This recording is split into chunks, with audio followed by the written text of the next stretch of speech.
이제 우리 하필이면 무화과 나무에 대한 말씀으로 함께 하려고 합니다. 우리가 지금까지 이제 한 주 동안 하필이면이라는 그 말은 내 인생의 어떤 모든 것들을 이렇게 대입시키면은 사실상 좋지 않은 말입니다. 하필이면 내가 왜 한국에서 태어나서, 하필이면 내가 왜 지금 이 뉴욕에 와서, 아유 하필이면 내가 왜 이 사람을 만나서, 뭐 이런 다 네거티브한 말입니다. 하지만 어 하필이면이라는 말을 하나님과 나의 관계로 놓으면 다 좋은 말입니다. 하필이면 하나님은 왜 나를 이렇게 구원하셨을까?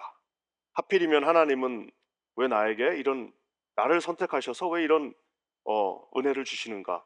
하나님과 내가 되면 모든 것이 다 놀라운 감사의 제목이 됩니다. 오늘 이제 무화과 나무라고 하는 이스라엘을 상징하는 나무죠. 그 우리 한국에도 무궁화가 있잖아요. 그래서 무궁화 독립기념관, 저 천안에 있는 독립기념관에 가면 무궁화 나무들이 이렇게 쭉 있습니다. 참 이 나라라는 거, 민족이라는 거, 조국이라는 것은 특별합니다.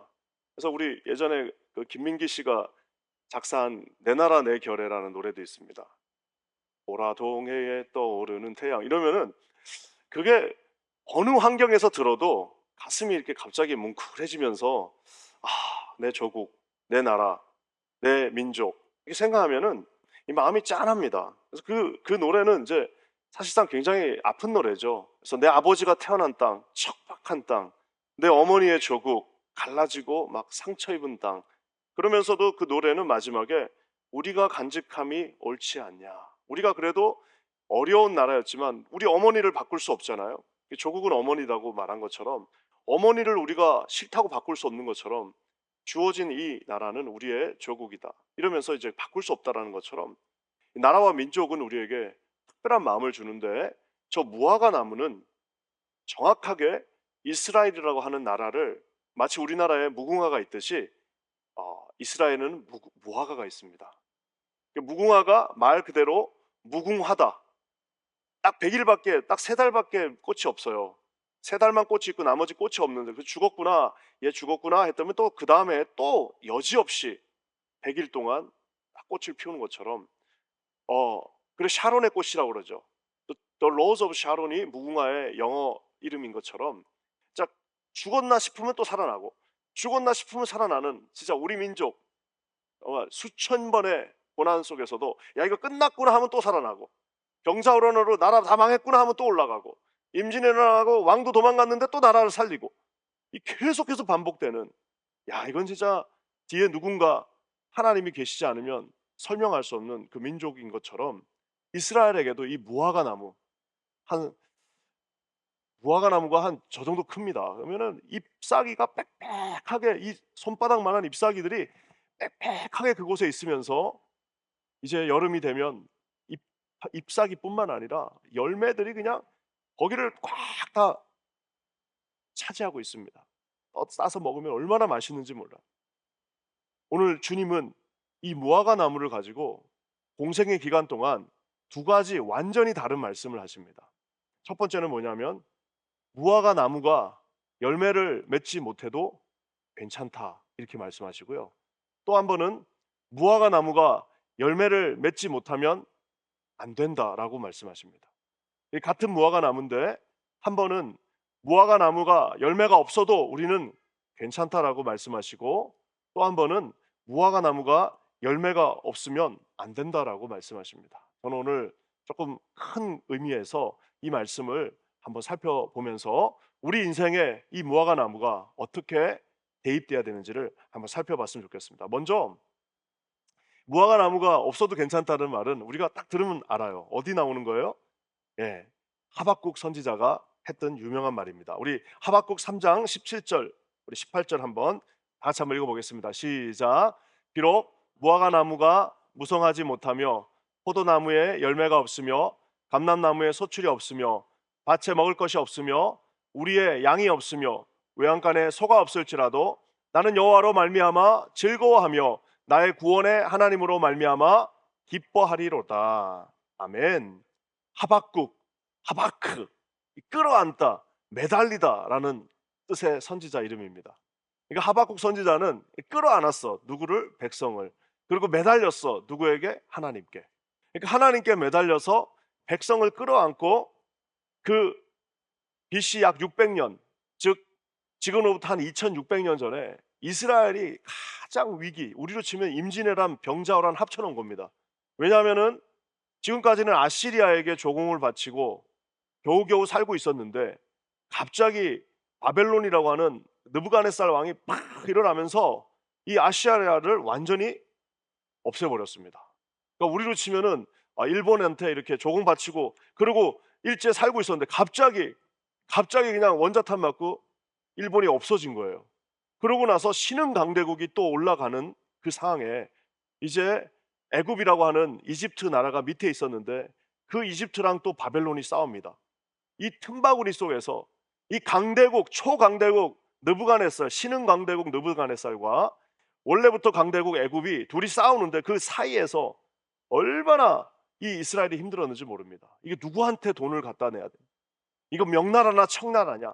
이거 명나라한테 바치자니 이거 명나라 힘이 없는 것 같고 청나라한테 바치자니 지금까지 사대주의라는 게 있고 야 이거 어떻게 해야 되냐 해서 머리가 너무너무 복잡한데 요시야 왕이 그나마 조금 괜찮다고 하던 요시야 왕이 무기또 전투에서 너무 허망하게 화를 맞고 이분이 전사했습니다.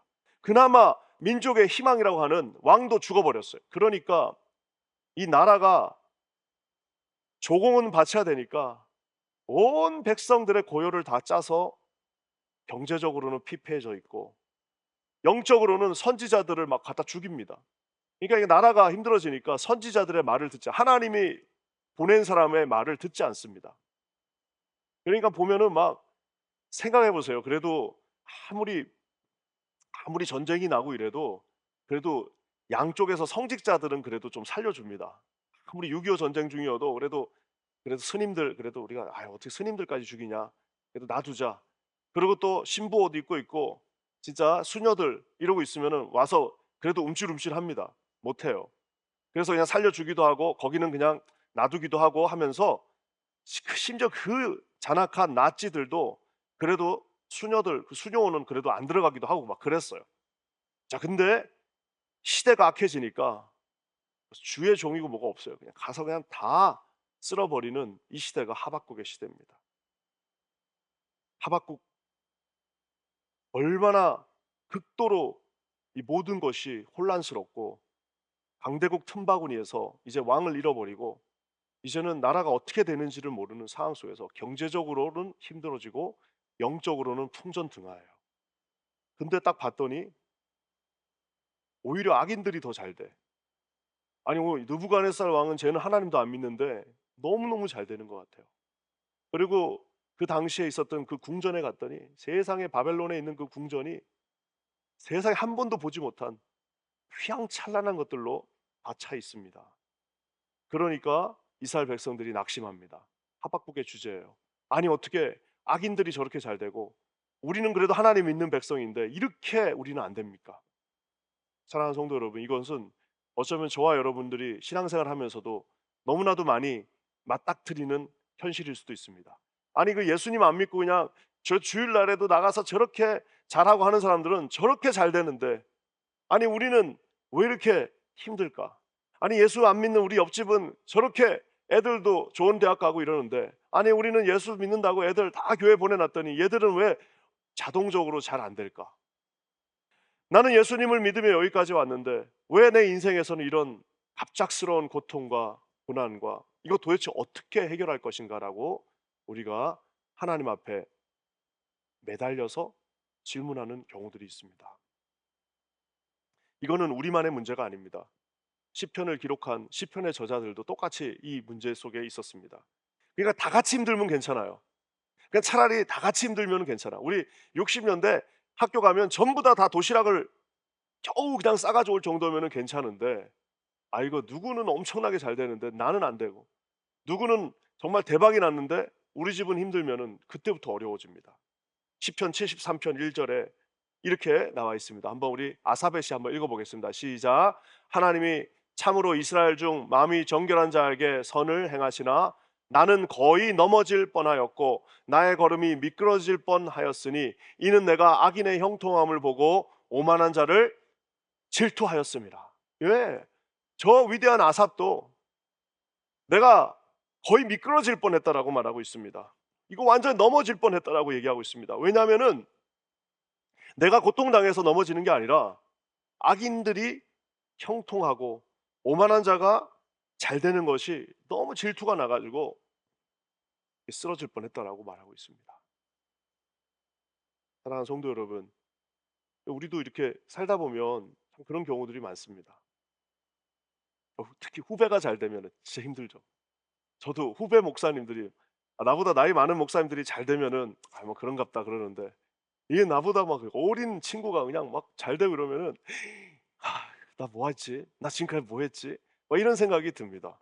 저 표현이 얼마나 웃겨요. 넘어질 뻔했대. 아니, 시편을 짓는 사람이 얼마나 위대한 사람인데 남들이 잘 되는 거 보고 배가 아파 갖고 넘어질 뻔했다고, 미끄러질 뻔했다라고 고백하는 것을 보게 됩니다.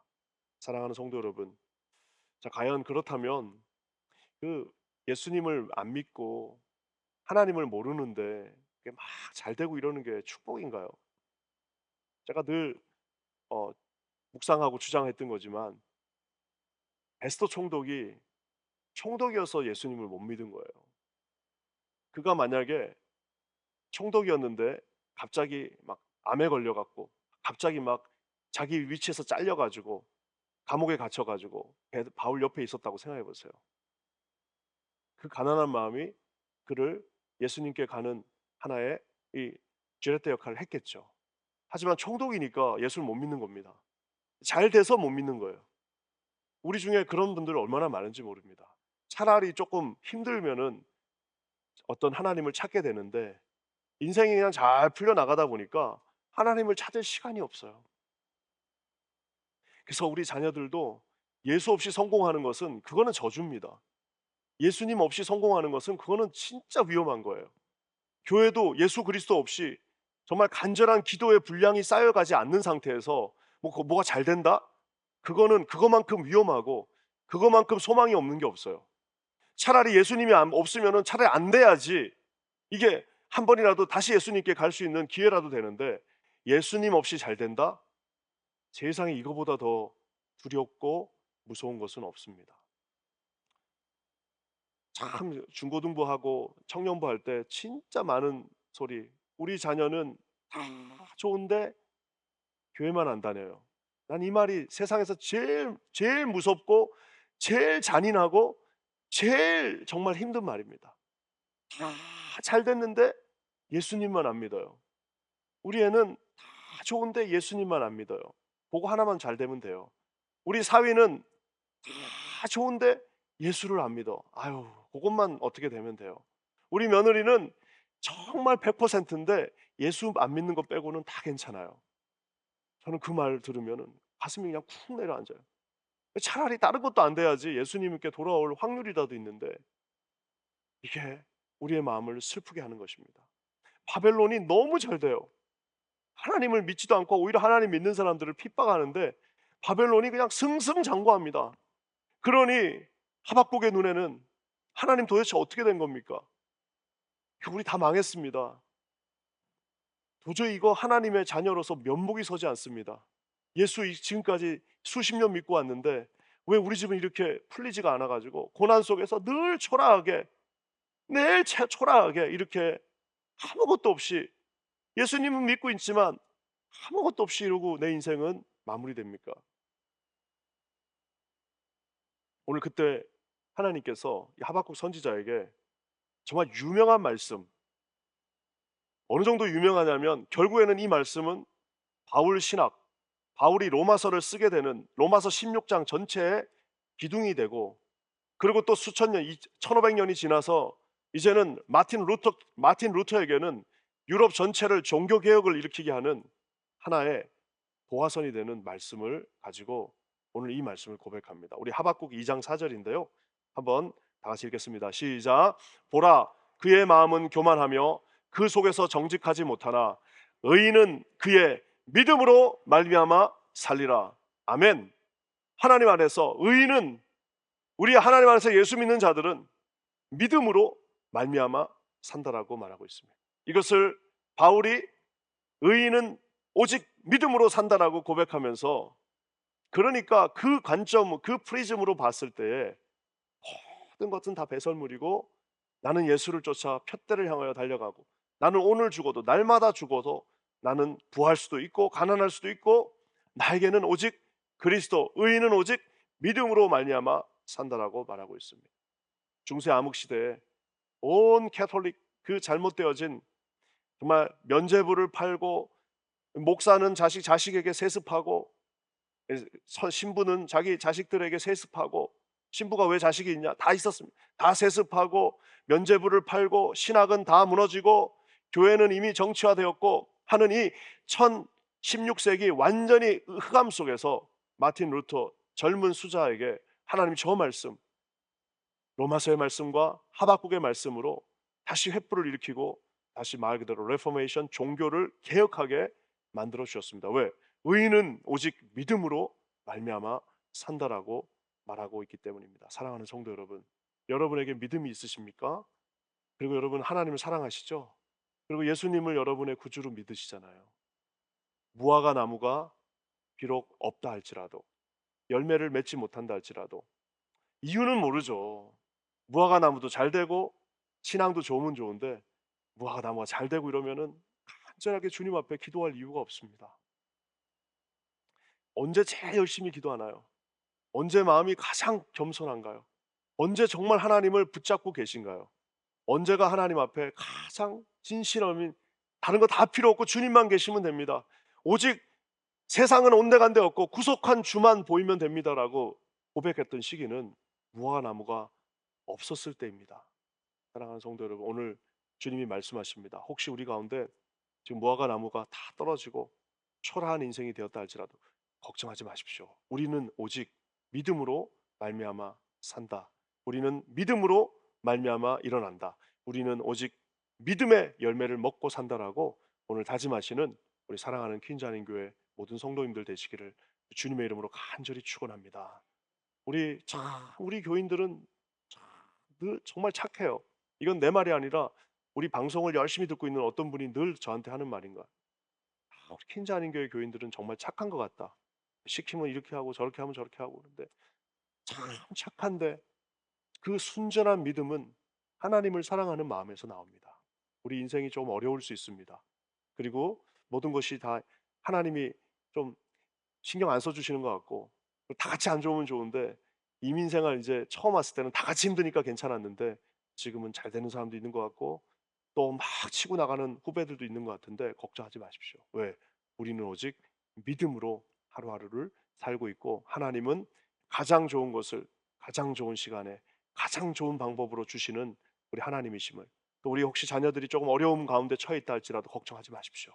기도하면서 하나님의 선하심을 의지할 때에 하나님께 다시 돌아오는 놀라운 역사 우리 가운데 있을 줄 믿습니다. 이 새벽에 그래서 우리는 오직 믿음으로 말미암아 산다. 그러니까 그 무화과 그 옛날 노래도 있잖아요. 무화과 나무 잎이 마르고 하는데, 우리 동생이 키가 한 180, 한 7, 9 이렇게 되는데, 그때 우리 동생하고 동생 친구들이 그때 우리 대학 때 그 낙도 선교를 갔는데 저 노래를 가지고 춤을 추는데, 키가 한 190 된 애들이 막 무화과 나무 잎이 마르며 하면서 온몸을 흔들. 그래서 내가 그렇게 막 기뻐하는 모습이 어제 설교를 준비하면서 아주 생생하게 마음 가운데 들어왔습니다. 사랑하는 성도 여러분, 오늘 집에 가셔서요 그 노래 한번 딱 틀어놓으시고 한번 신나게 한번 주님 앞에서 홀리 댄스 한번 치시기 바랍니다. 하나님의 기쁨이 우리에게 몰려올 것입니다. 자, 이제 또 한 가지, 주님은 또 여기서 끝나지 않고 이제는 무화과 나무는 열매를 반드시 맺어야 된다라고 말씀하십니다. 이 무화과 나무는 말 그대로 이 하나님의 축복을 상징합니다. 그래서 열왕기상 4장 25절에 이렇게 나와 있습니다. 한번 다 같이 읽을게요. 시작. 솔로몬이 사는 동안에 유다와 이스라엘 단에서부터 브엘셰바까지 이르기까지 각기 포도나무 아래와 무화과 나무 아래에서 평안히 살았더라. 무화과 나무를 보면 진짜 그 아래에 평안히 살 수밖에 없어요. 날씨가 아주 햇살이 따갑잖아요, 이스라엘이. 근데 무화과 나무 그 큰 열매, 그 나뭇가지 아래 들어가면은 시원합니다. 그리고 그 안에서 평안하게 있을 수 있습니다. 그러니까 나다니엘이 어디서 성경을 읽고 있었어요? 네, 무화과 나무 아래에서 나다니엘이 성경을 읽고 있었잖아요. 무화과 나무는 참 아름답고 잎이 무성합니다. 그래서 잎이 무성할 뿐만 아니라 열매도 굉장히 맛있잖아요. 자, 근데 이게 이 무화과 나무가 다 특별한 게 열매가 5번 열립니다. 대단히 많이 열리죠. 5번이나 열려요, 1년에. 5번 열리는데 첫 번째 그 4월 달에 나오는 열매는 반드시 따줘야 됩니다. 그거 써요. 그래서 심지어 이름도 있어요. 내 이름이 지금 기억은 안 나는데 무화과 나무가 첫 번째 열매라 두 번째, 세 번째, 네 번째, 5번째 열매가 있는데 두 번째, 세 번째, 네 번째, 5번째는 먹을 수 있는데 이 첫 번째 무화과 나무 열매는 이 관리를 해줘야 됩니다. 반드시 따줘야 돼요. 사람의 손이 엄청나게 많이 가는 나무입니다. 그리고 이 무화과 나무는 놀랍게도 꽃이 있고 암수가 따로 있어요. 그러니 얼마나 관리가 어렵겠습니까? 그 이게 나무가 아니고 사실상 꽃입니다. 그래서 남여가 있는 거예요. 그리고 얘들이 또 수정을 해야 되고 막 이런 복잡한 과정들이 있기 때문에 무화과 나무는 아주 세심하게 관리하고 돌봐주고 다스려야 됩니다. 만약에 그것을 첫 번째 열매를 잘 따지 않고 관리를 안 하면 어떻게 되느냐? 잎은 무성한데 그다음부터 열매가 잘 열리지 않는 것을 보게 됩니다. 우리 신앙생활 자체가 이 관리죠, 관리. 그래서 신앙생활은 단조롭습니다. 그래서 신앙생활은 어디 가서 무슨 집회 한번 잘하는 게 중요한 게 아니라 단조로운 매일매일의 일상. 그래서 오늘 우리 새벽에도 참 새벽에 다 직장 있으시고 힘든 분들이 이 6일 동안 새벽에 이렇게 나오는 거는 대단한 일이죠. 오늘 또 자녀들을 데리고 오신 분들도 있는데 이 자녀들이 오늘 제가 하는 말 거의 못 알아들을 겁니다. 근데 뭐가 기억에 남냐면은 저도 마찬가지고요. 어머니 옆에서 아빠 옆에서 뭔가 그 목사가 막 떠드는 그 장면이 기억이 나는 겁니다. 언제까지? 평생 동안. 그 장면이 기억에 남는 거예요. 우리 이렇게 보면은 저도 어렸을 때 어머니 옆에 따라가 가지고 뭔 말을 하는지는 모르지만 하여튼 엄마 옆에서 그래서 나의 사랑하는 책 지금 헤어졌으나 어머님의 무릎 위에 앉아서 그게 그거예요. 뭔 말인지는 설교는 기억이 안 나. 하지만 우리 어머니 하나님, 우리 아버지가 그렇게 집중해서 들으셨던 하나님은 그 가운데 계시다는 겁니다. 그래서 무화과 나무는 열매를 관리해 줘야 되는 거예요. 계속해서 관리를 해 줘야지 이것이 그러니까 잎사귀는 그냥 물만 주면 나오는데 잎사귀는 물만 주면 나오는데 열매를 맺기 위해서는 관리를 해야 된다는 겁니다. 여러분 그런 의미에서 우리 사실 신약 성경의 가장 난제, 가장 어려운 본문 중에 하나는 예수 그리스도께서 무화과 나무를 저주하는 장면이 있습니다. 이름 봄에 가셨는데 봤더니 열매 무화과 나무가 있어서 시장하셔서 한번 읽어볼까요? 마태복음 21장입니다. 한번 같이 읽겠습니다. 시작. 이른 아침에 성으로 들어오실 때 시장하신지라 길가에 한 무화과 나무를 보시고 그리로 가사 잎사귀 밖에 아무것도 찾지 못하시고 나무에게 이르시되 이제부터 영원토록 내가 열매를 맺지 못하리라 하시니 무화과 나무가 곧 마른지라. 이게 신약 성경 7대 난제 중에 하나입니다. 잘 이해되지 않는. 그래서 이 럼브란트 러셀이라고 하는 무신론자는 저 본문을 가리켜서 뭐라고 그랬냐면 저거 봐라. 예수님이 성품이 저런 예수님의 캐릭터가 저거밖에 안 된다. 아니 자기한테 열매 안 줬다고 그 나무를 말라 비틀어지게 만드는 저런 사람이 예수다. 그래서 예수는 소크라테스보다도 못하다라고 그 럼브란트 러셀의 자기 내가 왜 나는 그리스도인이 아닌가라는 책에도 나옵니다. 성경을 이해하지 못하는 거죠. 저런 분들이 이제 성경을 어디선 들었는데 끝까지 모르는 겁니다. 이것은 뭐냐 하면은 아까 제가 얘기한 것처럼 잎사귀는 그냥 물만 주면 가만히 놔둬도 잎사귀는 무성해집니다. 그리고 아까 제가 얘기한 것처럼 저 무화과 나무는 제가 설교 초두에 말한 것처럼 그냥 나무가 아니라 이스라엘을 상징하고 있습니다. 이파리는 무성해가지고 엄청난 게 있는 것 같아요. 시간이 오래 지나니까 이파리가 무성해집니다. 인생이 40, 50이 되니까 이제 이파리가 엄청나게 많아요. 교회를 다니니까 교회를 오래 다니니까 모르는 게 하나도 없어요. 그래서 성경 말씀 다 알아요.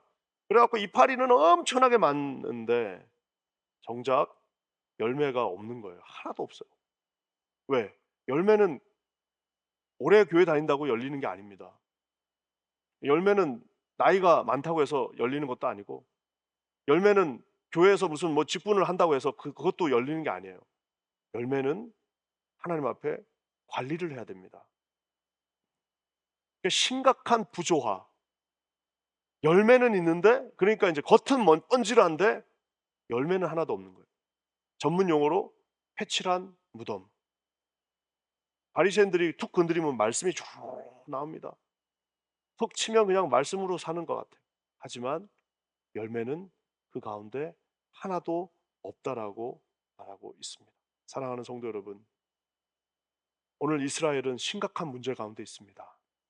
왜냐하면은 그들에게는 하나님께서 주신 그 열매가 하나도 없기 때문입니다. 저와 여러분들은 하나님께서 미국이라고 하는 이 달러의 파워를 가지고 있는 나라에 살게 하셨습니다. 아무리 힘들어도 어려워도 우리가 1달러 헌금하면 그 1달러로 어느 나라에서는 하루 종일 먹고 살 수 있어요. 한 가족이. 그 나라에 우리를 살게 해주셨습니다. 그렇다면 우리는 남들보다 열매를 최소한 한 5배는 맺어야 되지 않겠어요? 하나님께서 주신 그 열매들이 있다는 겁니다. 그래서 바울이 나중에 어떻게 합니까?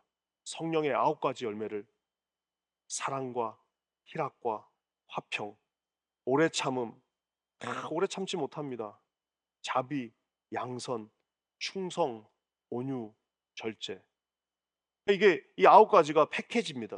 그래서 어느 거 하나는 되고 어느 거 하나 안 되는 게 아니라 9가지가 말 그대로 하나의 패키지로 열매를 이렇게 맺어 나가야 됩니다. 언제? 네, 관리할 때. 관리가 뭐예요? 성령 안에서 하나님 앞에 기도하며 자기 자신을 날마다 치고 복종시키고 우리 하나님을 쫓아가는 그 삶을 살 때에 그 열매들이 하나씩 하나씩 이렇게 맺어져 가는 겁니다. 사랑하는 성도 여러분, 저는 우리 인생 가운데 오늘도 주님이 말씀하십니다. 세상에 무화과 열매 그거 없어도 괜찮다라고 말씀하십니다. 하지만 성령 안에서 우리 주님이 주시는 성령의 9가지 열매 너희들 맺어야 된다라고 말씀하십니다. 이 2가지 전혀 다른 것 같지만 사실상 하나입니다. 왜냐하면 우리는 오직 믿음으로 이 시사를 살아가고 승리하기 때문입니다. 저는 우리 성도님들에게 그 도전을 좀 오늘 아침에 저랑 같이 했으면 좋겠습니다. 저도 참 이게 안 됩니다. 사랑과 그러니까 막 기도를 세게 하고 막 기도를 열심히 하는 것도 다 좋아요. 그렇지만 반드시 열매를 보고 내가 너를 알리라. 열매를 보고 내가 너를 알려. 그 네가 기도한 것에 그 열매를 좀 보여다오. 그 네가 그렇게 수십 년 동안 나는 예수님을 사랑한다고 말했던 그거에 열매를 보여달라고 말합니다. 그 열매는 사랑과 희락과 화평, 화평하는 거예요. 그러니까 누구랑 화평 못하면 그건 열매가 없는 거예요. 오래 참음, 자비. 사람이 좀 자비로워야 되잖아요. 양선, 젠틀. 좀 젠틀해야 되잖아요. 젠틀하지 못하는 것도 열매가 없는 겁니다.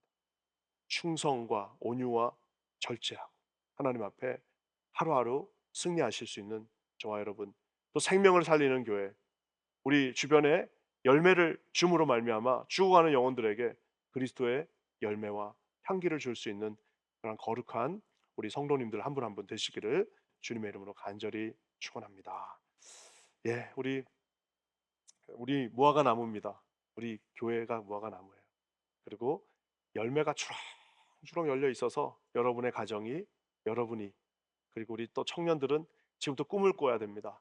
내가 나중에 열매를, 우리 부인과 함께 열매를 가득하게 맺어서 누구든지 그 아래 들어오는 자들은 기쁨과 공급하심과 축복을 풍성하게 나눌 수 있는 그런 가정 되게 해주십시오.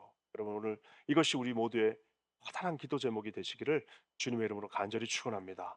우리 자녀들을 위해서 기도할 때도 여러분 우리 그렇게 기도합시다. 하나님, 우리 자녀들이 이, 이 무화과 나무의 열매를 아주 그냥 주렁주렁 맺어서 어디에 있든지 주의 종으로, 주님의 기둥 같은 하나님의 백성으로 그 교회에서 충성하고 승리할 수 있게 와주십시오.